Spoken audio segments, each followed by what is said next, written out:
Uh-oh. I mean, that's what I mean. All right. Today is Wednesday, is that right? And I had said we were going to have our test on Friday. I could have done it on Thursday, but that means I would have had to finish everything today, and that would give you very little time to actually kind of absorb some of the stuff. So I thought it'd be better to move it to Friday. I did. So I should finish everything today in the chapter. Tomorrow, I think we'll have time to maybe study. I think we could do that. If you want to just study during class and work on, you can even work together on the homework. You could do that. I forgot about that. We do have an extra day, Caroline, so we actually have an extra day. So we'll do that. Man, make lunch. And so I think we're going to have plenty of time. All right. Here's where we were. We started playing the grid game. Remember that? And I think your class, you guys are class E, aren't you? You're E. All right, so I need somebody to come up and volunteer. Now, here's what you're doing. In this case, we'll start off with one that's a little easier, not a lot. And I want somebody who is not 100% sure how to do it, and I want them to come up. And then I have 3 in a row, maybe 4, for the people to say, well, hey, you know what? I got this. But you want to try to get me? I'll do that. So the first person I'm going to call is somebody who says, I am not 100% sure. All right, who you want? Raise your hand if you are not 100% sure how to do the grid game. Really? So I can call anybody. If you're 100% sure, anybody can do this. Okay. Elizabeth, it's your turn. Come on up here. Here's a periodic table if you need it. And I don't know if you remember the rules, Elizabeth, but the rules say you're not allowed to write any number down unless you tell them how you know that's the number. So we're ready.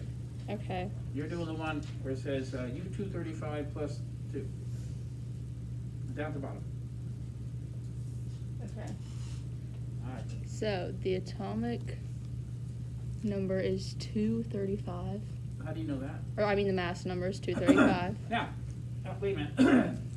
Even though I agree there's nothing wrong with you putting the 235, I would say you got to be a little careful.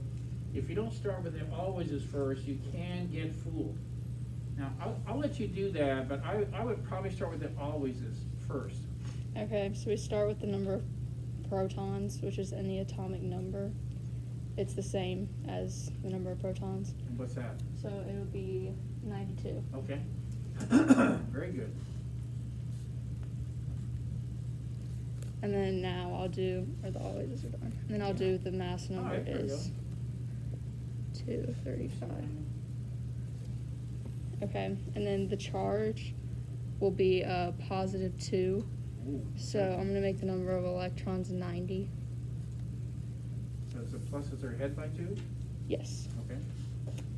And I noticed then- that you didn't finish the world of mass and you went to the world of charge.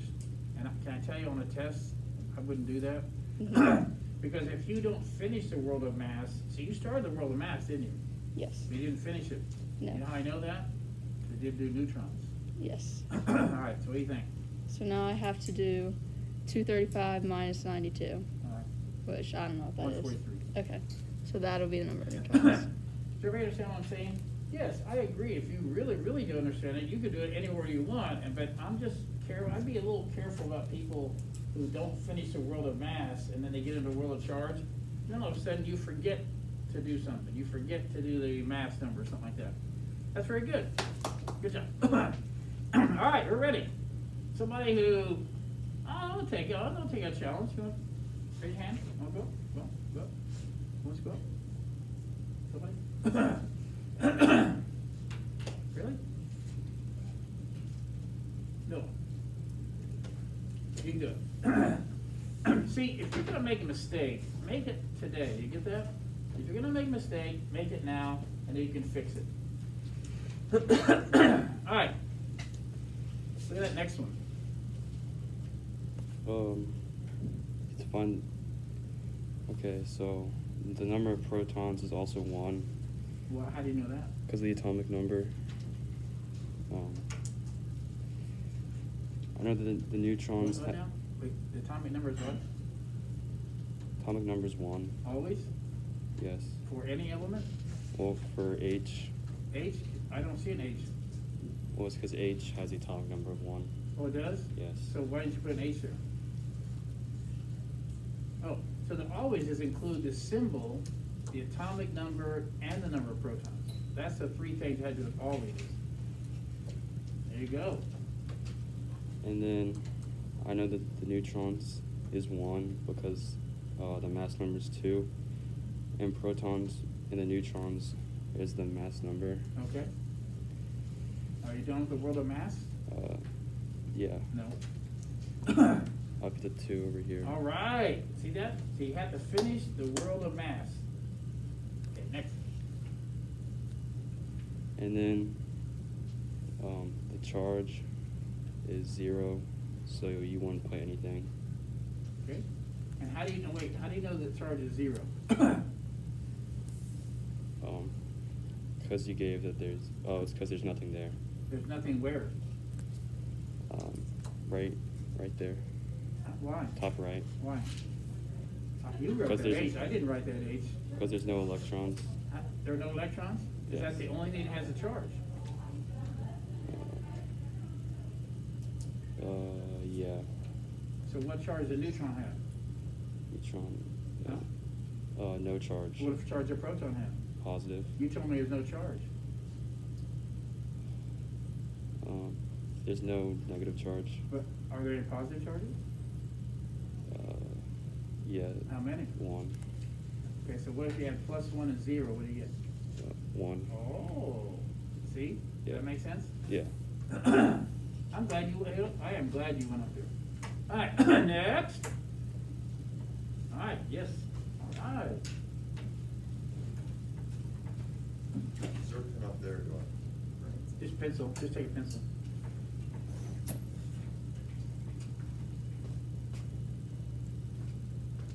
What are you gonna do here?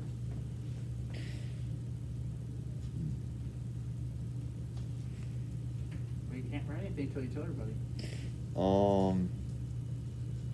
Well, the number of protons is 8 What, how do you know that? because the mass number is 18 and there's 10 neutrons. So if you subtract 10 from 18, it gives you Okay. 8. So you're trying to get to the always as fast as you can, aren't you? Mm-hmm. And that would also make the atomic number 8 Why? because the atomic number and the number of protons are the same. Always? Yes. That would make the symbol O. I like that. He got the always is done. Then it would be What world do you want to go to? 18 because that's the mass number. Okay. And then it would be -2 because How do you know there's that? 2 more electrons than there are protons. So you got 8 pluses and 10 minuses, right? Yes. What do you think about that? All right. All right. Very good. Next. Who wants a challenging one? All right, Caroline.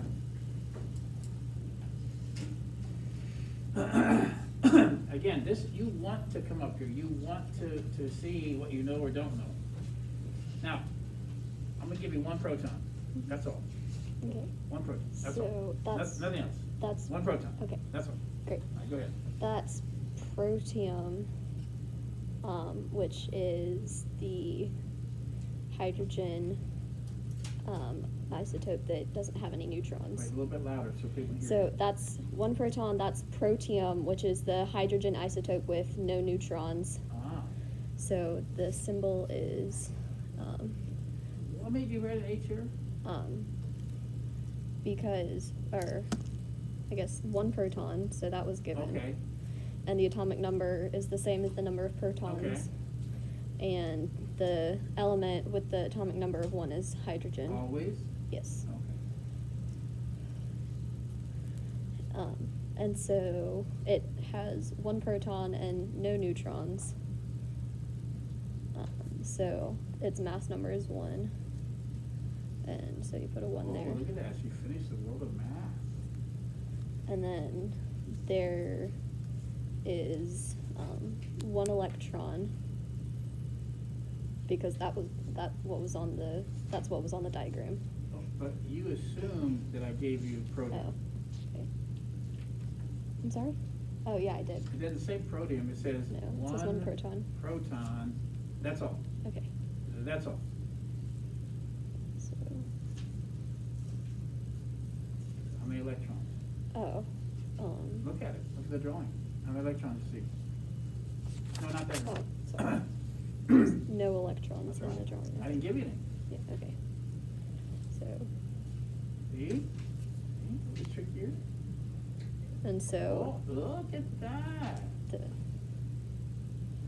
the So a proton could be considered to be a hydrogen ion, couldn't it? Hydrogen 1 ion, couldn't it? Very good. That was a hard one. All right, I have one more. Who wants a challenge? Okay, come on up.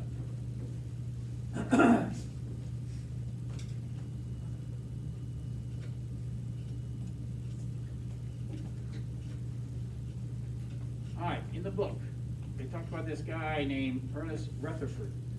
And what he did, he had some radioactive elements, and the radioactive elements were giving off these things called alpha particles. Remember that? Put alpha particle on the far left-hand side there. Put it on the border, put alpha particle. Now, what were alpha particles made of? Do you remember? Yes. Oh, you're close. You're so close. 2 protons and what? 2 neutrons. Yes. All right, draw 2 protons and 2 neutrons. So you draw 4 little balls, put 2 plus signs in, there you go. Go to it. Okay. Alpha particle. Okay, so we have 2 protons, so I'll just fill that one in. And then your atomic number is the same amount of protons, so you also have 2.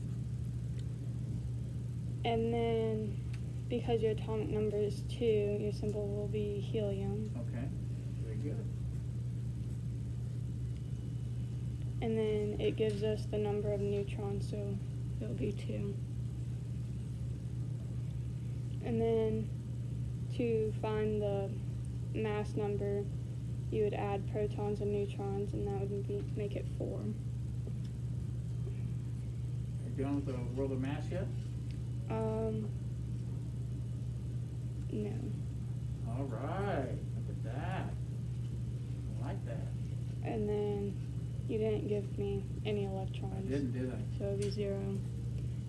And you'd have a +2 charge. Now, believe it or not then, an alpha particle is the same as the nucleus of a helium atom. It's like a helium atom without its electrons. That's what these radioactive elements are giving off. You did a good job. Okay, Good job. thank you. That was a hard. What do you think? Does the grid game force you to think about the world of mass and the world of charge separately? Does it force you? If you can do that, you're not going to ever have trouble with ions or isotopes. You got that? Which one's the world of mass? Ions or isotopes? Uh-oh. Which one's the world of mass? Ions or isotopes? Yeah, every element in the universe has mass, doesn't it? And it's a certain element. Every element is an isotope of some element. But is every atom an ion? Yes, no? Here's ion, watch. Ion, ready? Proton, electron. Proton, electron. Atom, neutral atom. Proton, electron. What do you got? What if you have more protons than electrons? What kind? Yeah, oh, excellent. Not just an ion, but cation, isn't it? Positive ion? What if you have more electrons than protons? Anion. Ooh. What's this? Atom, or some books say neutral atom. If it's not an atom or neutral atom, it's an ion, isn't it? If protons don't equal electrons, you got yourself an ion, don't you? All right. make sense? I really do wish I had been taught this way. I'm not patting myself on the back. I wish I had been taught this way, because even when I went to college and I was taking biology classes, and I thought, well, in chemistry class they were talking about ions and isotopes, and I wasn't really sure what they were. And then I got into my biology classes, they were talking about using radioactive isotopes and ions, and I couldn't get away from it. And here's something I didn't really understand what they were, and they were doing it in both of my science classes, biology and chemistry. And like I said, if I had already known ahead of time how that worked, that would have made a whole lot of sense to me. All right, last chance, and I'm gonna move on to something else here. I see up there that carbon has a little tiny number up there, 12.0111. If I had 1,000,000 carbon atoms, and I ask you this, what is the chance, if you pick one at random, what is the chance that you would find one that had a mass of 12.00111? What's the chance? Why do you say that? Because you can't have like part of a particle. Right, so there are no carbon atoms of that mass. Then why is it up there?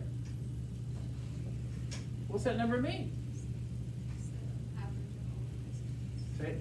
It's the average of all the isotopes. It is, and I'll bet a lot of the carbon atoms out of 1,000,000, I'll bet a lot of them have a mass of 12. You think so? Because the average is really close to 12. By the way, the only two I know of, well, maybe, I think the only two I've ever heard of, carbon 12, carbon 14. And you know what? I bet almost all of them are 12. Got it? And that's why the average is so close there. Look at chlorine, about 35.5. I happen to know that the only two isotopes of chlorine are 35 and 36. What does that tell you? Ooh, the average is 35.5. I'll bet they're about the same number of, see? All right, so remember, that's called the atomic mass, or the average atomic mass, some people call it. That is not the mass number. Isn't the mass number always a whole number? Number of things in a nucleus? So don't get those confused. You got that? Okay. Well, I'm proud of you. That was not that easy. You did a good job. All right. So now, what I'm going to do, we'll spend some time with this one tomorrow. How about that? Let's do that tomorrow. Let me get my book out. Here it is. And I have some leftovers. Now, even though they're leftovers, they're kind of important. And one thing I do like about the author, he always leads you a little bit into the next chapter. So there are two things I want to do that are going to be left over here. All right. What a messy page. Okay. Let's take a look at the messy page. And I've been writing on this for years. Now, what you see when you read that page, let's just assume, I'm not even going to have you raise your hand. Let's assume you did read this page. I asked you to read the chapter. Do you remember anything about that page? If I look at those pictures, what's that all about? and I see that the only dark print word on there is called diatomic molecules. What's that about? Okay. All right. So what we have is, if I were to give you some copper, if I gave you some copper, it would be made out of a copper atom and another copper atom, another, billions of copper atoms. You get it? Okay, that's kind of what I thought would have been. But if I were to give you a balloon, and inside that balloon was oxygen, the stuff that you breathe, what would it have? Would it be a bunch of, is that what it would be? I would have thought so. But God said, you know what? I need a little variety. I need some variety here. And what I'm going to do is some of the elements, I'm going to say on this planet, I don't know about other planets, on this planet, there are going to be some elements that will always be joined to another just like it. Diatomic. And so what you breathe, you don't breathe O, you breathe O2. Did you know that? So, how many elements on the planet seem to be diatomic? Does anybody know another one besides oxygen?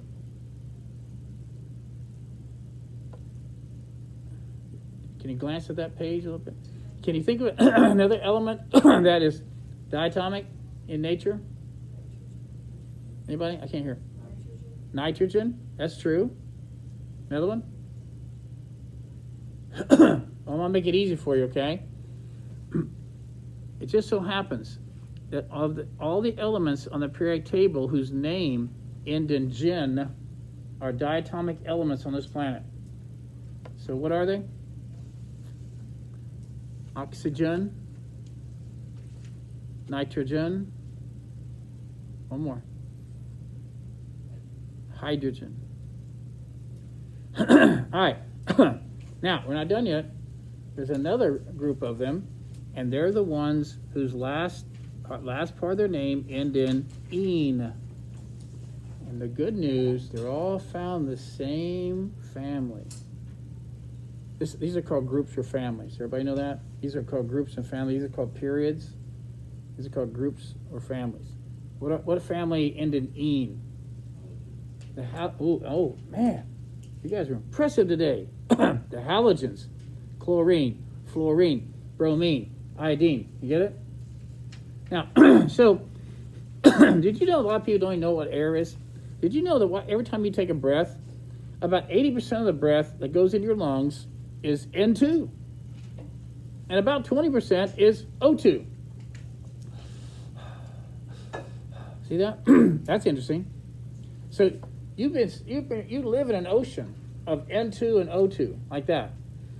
Now, so if I were to ask you to list some diatomic elements, and I know they call them diatomic molecules because when two nonmetals come together, they call them a molecule. So I like to call them diatomic elements also. So diatomic elements. And the diatomic elements end in GEN and INE, and there we go. That's a little leftover fact, and you're going to use that later in the year. Later in the year, you'll do something like this. Sodium reacts with oxygen in the air. Oh, I know what that is. See? And then you know the oxygen in the air is O2, don't you? Because it's a diatomic element. Got it? Now, some people get confused. What if last year in biology class, C6H12O6? Oh, Mr. Fitter, you said it had to be O2. No, I said oxygen had to be O2. That's not oxygen, that's glucose. If it's just the element oxygen, it's diatomic on this planet. You can have as many O's you want in a compound, but not in oxygen. It's O2. Are you okay with that? Well, that's what that whole page is all about, diatomic elements. Now, look at this. Here's a picture. What does that say? Is that N? Here's a picture of N2. See that? See how they're diatomic? N, N, N, N, N, N. Here's a picture of O2. But what's this? What's that say? Oh, wait, is that argon? Sorry. Argon's not diatomic. It's a gas, but it's not diatomic. It'd just be argon, argon, argon, argon. Like that. All right, next page. All right, the next 2 pages. Again, I'm not going to have you raise your hand, but let's say you've never read these 2 pages. Well, then, I don't know. Maybe it won't mean as much to you. If you've already read it and we were confused, then it's going to mean a lot, what I tell you. This word sounds very much like a word we've already had, but it's not the same. Isotope, allotrope. Isotope has to do with changing the number of neutrons in an atom's nucleus and making it heavier or lighter. Carbon-12, carbon-14. You get that? Those are isotopes. We did that in a grid game. But what are allotropes? What are allotropes? Anybody have an idea? Quick idea. Somebody want to read the definition for me? How about that? Do you have your book with you? No, I left it. Okay. Can you read? Yeah, where do you want me to start? I do can read. Can you read from there, I mean, From where? from your seat? Yeah. See what it says, the structures of solid, Structures of solid, non-metallic. metallic elements are more varied than those of metals. In fact, different forms of the same element often occur. For example, solid carbon occurs in three forms. Different forms of a given element are called allotropes. Allotropes? The three allotropes of carbon are the familiar diamond and graphite Yeah. forms, plus a form that has only recently been discovered called Buckmeister fullerene. Danielle, do me a favor. See that Buckmeister fullerene over there? Can you bring that to me, that little model? It looks like a ball, looks like a soccer ball. All right, keep reading a little bit more. These Elemental, elemental forms have different properties. Sorry, I lost my words. Properties because of their Because they're different structures.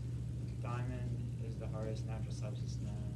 It's often used for industrial cutting tools. Diamonds are also valued as gemstones. Graphite, by contrast, is a rather soft material used for writing. Pencil lead is really graphite in the form of a powder, lubricating rocks. The rather odd name given to the Buckmeister fullerene, Buckmeister fullerene comes from the structure of the C60. C60 molecules that form this allotrope. The soccer ball-like structure contains 5 and 6 member rings, reminiscent of the structure of geodesic domes and suggested by late industrial designer Buckminster. Yeah, okay, let's stop there. Okay, so one more time. We already know what isotopes are. You see that? We did that in the grid game, didn't we? Allotrope said some elements are not just diatomic. Like, for example, this is diatomic oxygen, but you probably heard the word ozone, but almost nobody knows that ozone is O3. These are allotropes of oxygen, different ways that the element oxygen can exist. Diatomic, triatomic. Whoa. There are more than these, but there are at least 2. I think there's like 4. There are different forms of sulfur. I didn't do it. God did it. S4, S8. There's different forms of phosphorus. It almost always occurs in the nonmetals, okay? And actually, the author said there are 3 forms of carbon. I think there are 4. In the Candle Lab, you knew about one of them. C and C2 both made up a thing called soot. And that kind of stuff looks like black powder, doesn't it? That's one type of carbon. Graphite, let's turn the page. Graphite is carbon that likes to bond with other carbons this way in 2 dimensions, but not very much bonding in the 3rd dimension. And so when I pick up a pencil, when I first found that out, I just thought, that is cool. You take a pencil, and this doesn't have lead in it. You can call it pencil lead, but it's not. It's not pencil lead. It's always been graphite. Now, graphite is carbon mixed with some other stuff to make it. Whoa. What happened? I didn't do that. Oh,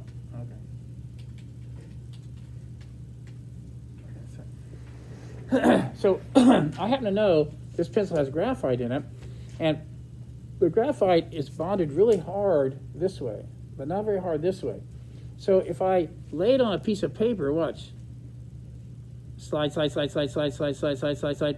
and each of those little shingles are going. I always thought that was cool because I read a paper. Whoa, graphite. Sheet. Little sheets of graphite are coming off. This stuff. One year I had an older car. I've always had older cars. This is my best best car I've ever had in my life, and I'm already in my 60s, okay? So I used to have old cars all the time, my whole life. But sometimes older cars, you get ready to put your key in. That's when you had keys. You know, that's when you had to use a key. I couldn't get in my car. There was something in there. It was like, I don't know, over time you get corrosion inside. So I could have put oil in there. I could have put some oil in there, but then that means every time I put my key in and put it in my pocket, I get oil. So I went to a hardware store. You can buy this stuff. You can buy graphite in a bottle. And it takes a little cap off, and you go like that. You put the key in. Whoa, smooth, smooth, smooth. So if you have metal surfaces that are rubbing, and you put some graphite on there, whoo, it's like a lubricant. It's dry, but it acts like a lubricant. When my son, who's 42 now, I can't believe that. When my oldest son, who's 42, when he was a Cub Scout. You ever do the Pinewood Derby? Okay, Pinewood Derby. They give these nails. The axles have to be nails, aren't they? You got nails and plastic wheels, and you're supposed to reduce the friction. If you don't win the race, watch your weight. Watch where you put your weight. Watch the shape, aerodynamic, and what about those wheels? All the friction. So it was allowed. This was allowed. Get a little graphite. Did you do graphite? Oh, okay. See, put a little graphite between the nail and the wheel, and ooh, it really was smooth. So one form of carbon is soot. One form of carbon is graphite. Another form of carbon is the hardest material on the planet. That's called a diamond. Most people do not know that diamonds are carbon. If you were to see a pink diamond, and it has some trash in it, it's carbon with some trash in it. And the trash is titanium. And there are blue diamonds, and they have one of the transition metals in them.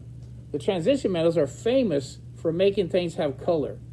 So even diamonds, when they have color, have another element in there. So they're not pure carbon, but most of your clear diamonds are just carbon. I saw a video once. You don't know this, but a long time ago, one of the first chefs on TV, there were a woman chef and a man. Her name was Julia Childs. Oh, hello, we're going to prepare today. Anyway, have you ever seen a parody of that, or anybody seen Julia Childs? Okay. But anyway, they purposely picked her and said, we're going to be cooking something today. And anyway, what she did was she made a nice little green bean thing, and we're going to put it in the oven at 550 degrees. Okay, so what happened is, of course, if you know anything about cooking, 550 degrees, I got all black. The whole thing got black. And it was a green bean. But after it got burned, guess what was left? Carbon. There's carbon in green beans. Well, then they gave her a diamond. Now, this diamond had some flaws in it, so they were okay. And they heated the diamond. Oh, it's going to heat the diamond to about 2,000 degrees. And it was glowing. It was glowing. It was so hot, it was glowing. And then they had some liquid oxygen. My fault. And they took this hot diamond, stuck it in the liquid oxygen, bubble, bubble, bubble, bubble, bubble, bubble, bubble. And the diamond was gone. It was gone. What did it turn into? Hot carbon, liquid oxygen, gas. What do you think? Carbon dioxide. The whole diamond was changed to carbon dioxide. It's gone. It was gone. And then one that's happened within the last 30 years, or maybe more,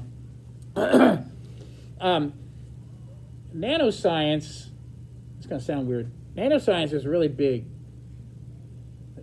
You know, nanoscience. Nanoscience is where they study the small world, right? Well, nanoscience is really big. But nanoscience, there are people studying things down at the atomic level. And they even found recently in candle smoke, in a soot, they even found some of these in there. And this allotrope of carbon is C60. 60 atoms of carbon that form a hollow ball. And they say, then another group of scientists says, what can we do with that? And they've actually figured out what they can do with that. See, this right here is very inert. I could put it in your body, it wouldn't do anything. It wouldn't react with anything in your body. But what if I could put something inside there? Then I can put it inside your body, and this wouldn't hurt you, and I might be able to keep track of something. They actually put some of this in the ocean, let it float, and keep track of ocean currents. Nanoscience, some people are building nanotubes and nano cars, and they would love to take things like chlorophyll and put it into a non-living thing like a little nano car, and then put the sun on it, and the sun, it'll make energy. And what if you can make a nano engine? And I know this sounds weird to you, doesn't it? I think they could do it. Whatever, this is a buckyball. What I thought was kind of neat is that they didn't name it after a scientist. They named it after an architect. And the architect was Buckminster Fuller. And what he did is he was one of the first architects to connect pentagons and hexagons, and he made flat surfaces look like a ball. It was called a geodesic dome. If you've ever been to Walt Disney World, they have a great big geodesic dome there. And there was even a craze for a while, and people were building houses, geodesic houses. They looked kind of neat from the outside. The problem was banks didn't want to loan you the money because they thought, what if nobody wants to buy that house? So that you had to kind of come up with your own financing a little bit. Another thing is, when you have a geodesic home, you have almost no straight walls. I mean, if you do have a straight wall, it's like that. And so you don't have like a wall where you can hang a painting on. But some people, they just liked it. They just liked the whole idea that I'm in a house that's not like anybody else's. All right, what do you think about allotropes? Okay, so we did diatomic elements, allotropes, and we have one more. And this is the last thing. When they were talking about ions, okay, here we go. We're talking about ions. And this is what I like about the author. We have our entire next chapter has to do with this, but this is a very minor thing on the test. It'll be everything next chapter. It's minor in this chapter. Get it? Even if you walk out here today, I don't think I understood that. All right, there might be 2 out of 50 questions. 2. So let me show you how this works. Does everybody know where the metals and nonmetals are? Remember that? Okay. Metals like to lose electrons, all right? They like to lose either 1, 2, or 3. Now, I want you to think about this. If you were neutral and you lose some of your negative electrons, what do you become? If you were neutral and you're a metal and somebody comes up and takes 1 or 2 or 3 of your electrons, what does that neutral atom become? A cation. If you lose negative things, you become a positive ion. So let's look at the periodic table. This column right here, called the alkali metals, they always, in a chemical reaction, they always do the same thing. They always lose 1 electron. So what kind of an ion do alkali metals become? Everybody in the room should know. If all the alkali metals lose 1 electron in a chemical reaction, they become what kind of an ion? Cation. What charge is the cation? Plus what? Plus 1. Okay, next. The alkaline earth metals, they always lose 2. They always lose 2. So they become a plus 2 ion. Get that? Way over here, we're going to skip these because transition metals can actually do all 3 of those. They can do all that. So we're going to go way over here, and aluminum. And this column here, these metals, and that's the first metal there, but that's a non-metal. These metals tend to become plus 3. Got that? Okay, now let's rewind a little bit. If you lose 1, you become plus 1, plus 2, plus 3. That's the story of the metals. Okay? And we're not going to talk about these in this chapter. Now we go over here. The noble gases, they don't want to gain or lose. They will not become ions. They will not have a chemical reaction. So they're out of the picture. They're out of the picture. They're not going to form compounds, okay? Well, not for right now. What about the halogens? It's possible that you remember something from middle school. maybe you remember that in ninth grade, how many electrons in the first energy level? 2. How many go in the second energy level? When you did your Bohr model, didn't you put like 2 in the first energy level? And we have a whole chapter on that later. There was 8 in the second. If you look at the halogens, you'll see a Roman numeral 7 above that. It means that everybody in that column has 7 electrons in the last energy level. And so what happens is 7 is very close to 8, isn't it? And that's what they do. They don't want to lose an electron. They want to gain one more. So what do the halogens become in a chemical reaction? +1. What about the oxygen family? Did I say +1? I meant -1. You know I did. So all the halogens become -1 because they gain a negative electron. And what about the oxygen family? They like to gain 2 electrons, 2 negative. They become -2. And then this column here becomes -3. Everybody get that? Now, if you ask about carbon, I'm not really going to answer that today, but I will answer it. It's +or -4. It can go either way. So we're not going to talk about that column there, the carbon column. So now, believe it or not, that's what this whole last 2 pages is all about. The last 2 pages have to do with what I just got done saying. So let's try this. All right.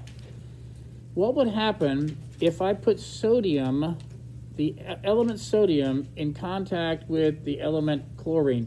Now, I'm not going to make that diatomic to make it simpler for right now. What happens when I have sodium next to chlorine? We go over here and find sodium. Hey, in a chemical reaction, sodium's going to turn into a sodium +1 ion. Everybody get that? Chlorine, what are you going to do? Yeah, let's try it again. I'll get my laser out here. One more time. Here we go. Ready? +1, +2, +3. Everybody got that? You're okay on that? -1, -2, -3. As long as you can remember that, there'll be 2 minor questions on the test like that. Chlorine is going to be -1 in a chemical reaction. Now, they're going to come together in an ionic compound. How do you know it's going to be ionic? Metal, non-metal. Everybody got it? Metal, non-metal. I turned into this ion. I turned into this ion. We form sodium chloride. And all compounds have a net charge of 0. So guess what? How many of these, when I need to make combined, how many of these to add up to 0? How many sodiums and how many chlorines do you need? 1 of each. Will that do it? If you have +1 and -1, will that add up to 0? Then that's a compound. Let's try one harder. Magnesium. Find magnesium. In a reaction, what's magnesium going to be?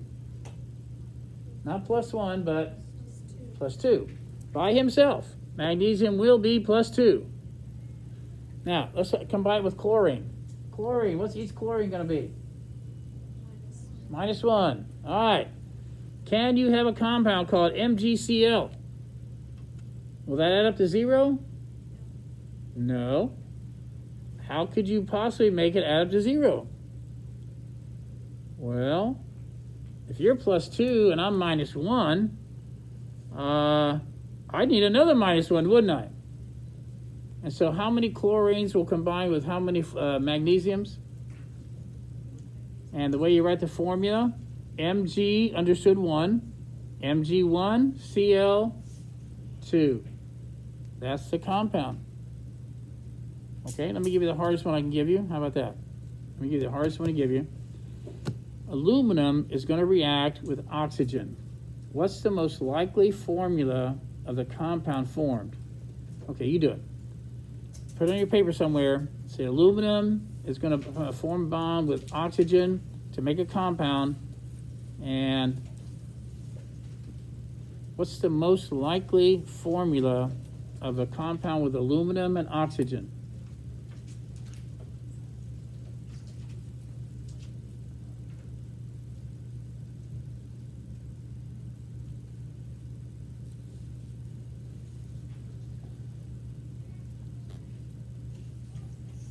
What's the most likely compound that will form between aluminum and oxygen?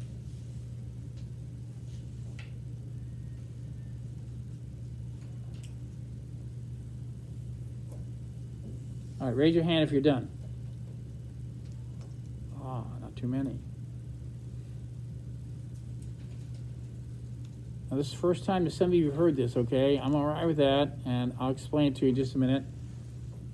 All right, raise your hand if you're done now. A few more. Raise your hand if you're not exactly sure how to do this. Thank you. All right.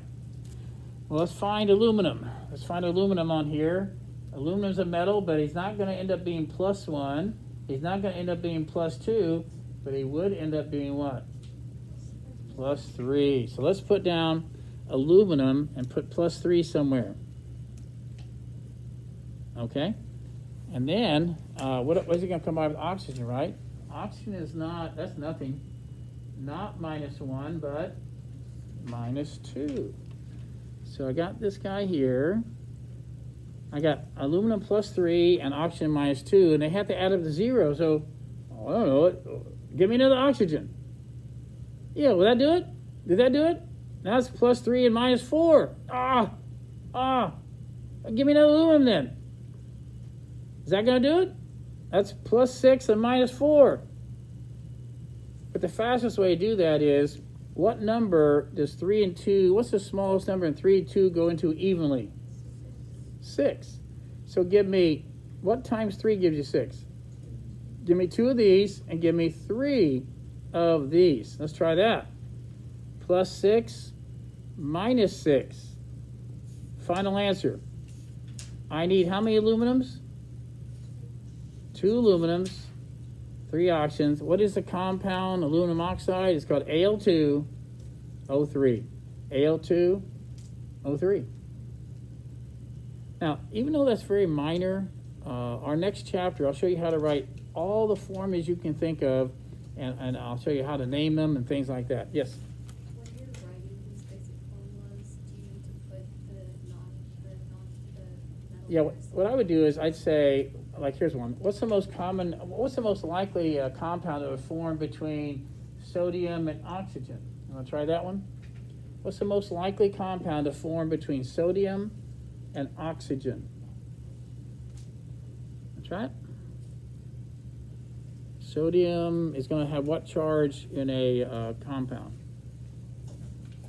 See where it's at? Raise your hand if you're not sure what sodium's charge is going to be. I need to know that. That's not quite sure. Okay, so that means everybody here said +1. Is that correct? What's oxygen's charge going to be in a compound? Raise your hand if you're not real sure how to do that one. Okay, that means everybody in this room must have said it was -2. Is that right? Well, that cannot be a compound. One Na and one O can't do it. So what do I need? Well, I need another one. I need another Na. That'll do it. +1, +1, that'll do it. Final answer? Na, 2 of them. O, 1 of them. That's called sodium oxide. Okay, now, even though I can review this tomorrow, before we go over our, we're going to mainly review tomorrow. I have one more thing, and that'll be it. One more thing. This is the leftovers, okay? Might be a couple questions on here, a couple questions about allotropes, and a couple questions about this page here. And here's what I'd like you to know. So far, and most of first year chemistry talks about metals combining with nonmetals. Now, why would they want to do that? Because metals tend to lose electrons and become ions, and nonmetals tend to gain those negative electrons and become negative ions. And so the plus ions, they can't get away from each other. And they form a compound, an ionic compound made of ions. Isn't that right? So here's a page right here, one page. Compounds that contain ions. It's probably a metal and a nonmetal. What do you have around your house? The most common thing around your house that you know is a chemical that contains a metal and a nonmetal. What would be the most common chemical in your house that you know is an ionic compound because it's a metal and a non-metal? Raise your hand if you know. Oh, okay. All right. I thought everybody here knew, what is table salt? NaCl. Okay, let's try it. NaCl. Now, isn't that a metal? And isn't that a non-metal? So what kind of a compound is that? It's ionic. And what are ionic compounds held together with? What kind of bonds? Ionic bonds. And what is an ionic compound made of? Starts with I. Ions. Metal ions and non-metal ions. Everybody get that? So let me show you something here real quickly. It's a 2-minute lesson, okay? Here's a circuit. I have a beaker of water, and I have an electrode. Electrode hooks a battery, here, a light bulb, and I notice the light bulb didn't go on.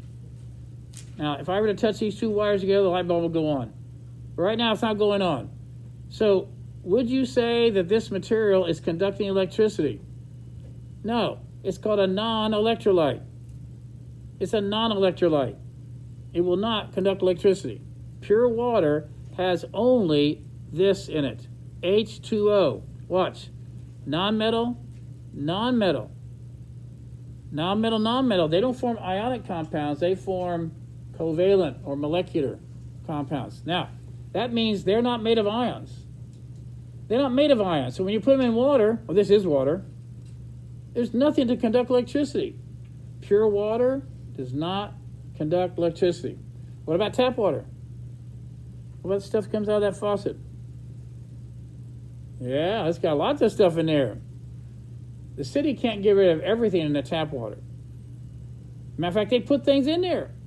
They put some things in there to keep from getting cavities. So that's not pure water. We call it water, but it's not pure. Now let's try over here. Let's put some table salt in water. What's table salt made of before? All right, 30 seconds. What's table salt made of before you put it in water? Starts with I. Ions. When you put it in the water, the ions come apart, and now you got a whole beaker full of ions floating around in water. Well, guess what? Electricity will flow through ions. So we call table salt, salt water, we call salt water an electrolyte. Why? It conducts electricity. Last but not least, one more. What if I were to put sugar in there? Here's sugar, C12H22O11. This is stuff you guys have in your house, table sugar. Now, you don't have to know that, but what kind of a bond do you think holds that together? Non-metal, non-metal, non-metal, covalent, no ions. Does sugar dissolve in water? Yes. Does it contain ions? No. Would it conduct electricity? No. Sugar water is a non-electrolyte, period. I'm done. Goodbye.